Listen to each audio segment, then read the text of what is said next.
Hey everybody, it's Alecia, and you're listening to the Self-Awareness Podcast, where we share mental health journeys from all different types of backgrounds. So thank you so much for being here, and let's get into the show. Hi everybody, I'm Alecia, your host of the Self-Awareness Podcast, and I wanted to do a solo episode. Welcome to the Self-Awareness Podcast. I wanted to do a solo episode to one, check in, but also share some personal insights of how my well-being is, to talk about the political things that are going on. I won't get into specifics, but I do want to touch on the fact that there are many changes that have happened within the last 2 months, and it not only affects mental well-being, mental well clarity, but it affects families and people that are actually going through the effects of what's happening within the US. And I want to touch on this because personally, I have felt feelings of feeling helpless, but also feelings of anger. The types of actions that are going on affect specific communities, and I feel feelings of anger because I want to not only support myself within one of those communities, but support people that I love and care about. And things for a while have felt divided amongst the world, amongst the US, amongst even local communities. And I want to offer my insights as far as how I cope with certain thoughts and feelings that come up, especially when it comes to feeling helpless. There are so many different platforms of where you can get your information when it comes to political topics. It could be on the news, different news channels, different world news channels. It could be TikTok, Instagram, social media, Facebook. It could be actually reading the articles. I think what's most common that people see, especially amongst my age group, is seeing posts on social media that refer certain articles. So one, I'd like to give an example of what that would look like as far as coping with a certain thought or something that, let's say I'm scrolling on Instagram, I see a post of the latest thing that has happened in the news, and it is directly targeting a specific group of people. And my first thought is to quickly go to the next page and not look at it.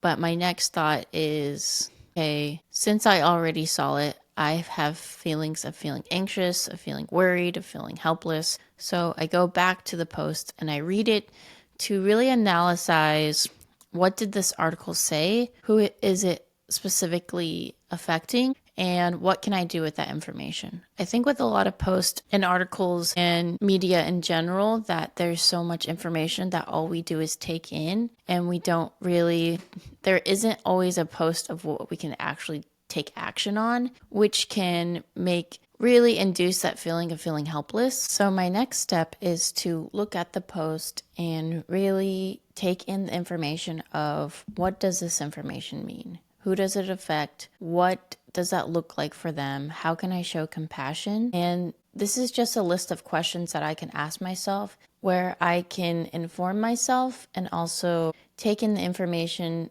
but also analyzing what feelings come up for me. Again, touching on the helplessness, sometimes it's induced because we know that bad things are happening to people and we're not physically doing anything about it. So many media posts don't give you a call to action, which you just take in horrible information where you feel awful for someone, or maybe even guilt or shame because you don't have a level of compassion because you're afraid to take in the knowledge, or guilt because you're not going through that physically just right now in your present. So there's many thoughts and feelings that can come up when you look at a media source, and that is just one that I wanted to share. So once I look over this information and I take it in, I always add questions as far as, this is what it looks like, this is the information I took in, but also, what can I do in a positive effect? I know who this group is affecting. Do I know anybody that is specifically being affected? Can I share them? Can I share any of my compassion with them? Is there anything I can do right now in this moment to just even acknowledge what they're going through? And I think that's a really good question It's good to think about it from a point of view of so many people can do the first action of scrolling through the information and just avoiding it. So taking the time to acknowledge it is acknowledging the community and what they're going through, and just showing that you care by actually looking into the information yourself, whether if that's reading the full article or doing more research on what's actually happening of the topics that are brought up. But also you're making time and space to acknowledge what's going on, and then maybe something that you can follow or take a moment. And for me personally, I will pray for that group of people. It's not something I can obviously physically be there with, but being able to use my spirituality and use the power of prayer to make time and space and comfort and acknowledgement for this community, it's something that brings me peace personally. So those are some examples of what I do when this topic comes up, when this type of information comes up. But I also wanted to talk about how embracing it is to really follow through with your day-to-day when there is so much going on politically. Maybe there's nothing scary in your forefront. There's nothing like physically affecting you right now or in your present or in your house or things like that. But I do think a lot of people are walking around with a lot of what ifs.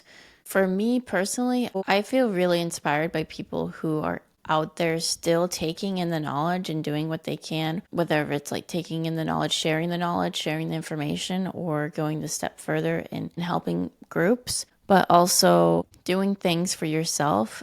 I think it's really easy to, one, avoid what's going on, but two, consume everything that's going on, and it takes over your personal life and your personal goals. So I find it really inspiring when people are taking action, are taking in the information in their own way, but also making time and space for themselves and furthering their goals. Anybody who has experienced anxiety, you can attest to the what ifs taking over all of your goals and all of your ambition to actually move it forward. So I'm so thankful personally that there's been people in my life who have been this example, and this is an example I would strive to be, is to acknowledge, help, and share information and do what I can as a person, but also move forward and spend the life that I have available to me. Not everybody has this opportunity, and I think it's really empowering to embrace the gratefulness of what your life looks like as of right now in the small moments, and being able to cherish, to make positive of the time that you do have. So it is inspiring to take time for yourself and work on your goals. Even before the year happened, I think COVID is a great example of what it's like to do something and do it scared. There was so much unknown in COVID,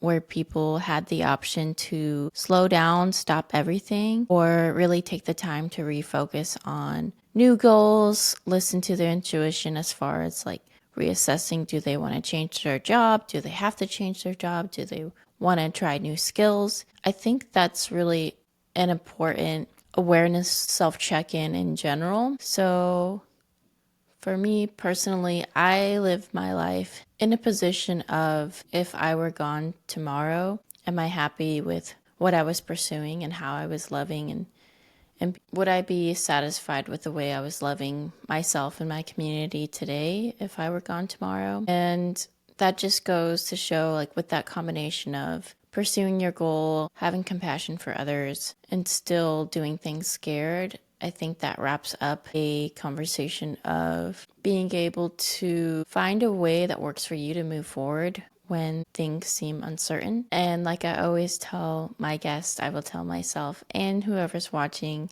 give yourself some grace. This is your first time being a human. This is your first time being in a situation that you are in, whether that's a personal situation within your local community, within political community. So there are so many different variables with so many things. If you feel like you're struggling and you feel like you're not coping well, you are not alone. You have support, and I hope this episode can give you a little bit of guidance of things that you can do to help these feelings that are arising, and also show some compassion for yourself as well as the community. So thank you for listening. Let me know your comments about this topic of how you're feeling. One thing I would really like to do within this mental health community, especially along the lines of this topic, is open up a group where people can talk about these feelings. So I was thinking about doing an online support group for anybody who has access to this community. I would like to do it weekly, and I would love to know your thoughts if that is something you would be willing to try out. There's so many topics to talk about personally or in external environments, but I love the idea of a support group so people have a safe space to go to where they can talk about what feelings and thoughts are coming up for them and just get someone to listen and validate what's going on. So let me know your thoughts. Thank you for spending time with me today, and I hope this helps. Have a great day. Talk soon. Bye. Hey everybody, if you like this episode, please like, share, and subscribe, or even share it to a friend that you think that would like this story. It really means a lot to our mental health community. We really value sharing the resources that come up throughout each episode. So by sharing this information, you are helping a friend further their mental health journey. So thank you for supporting this community, and have a good one. Bye.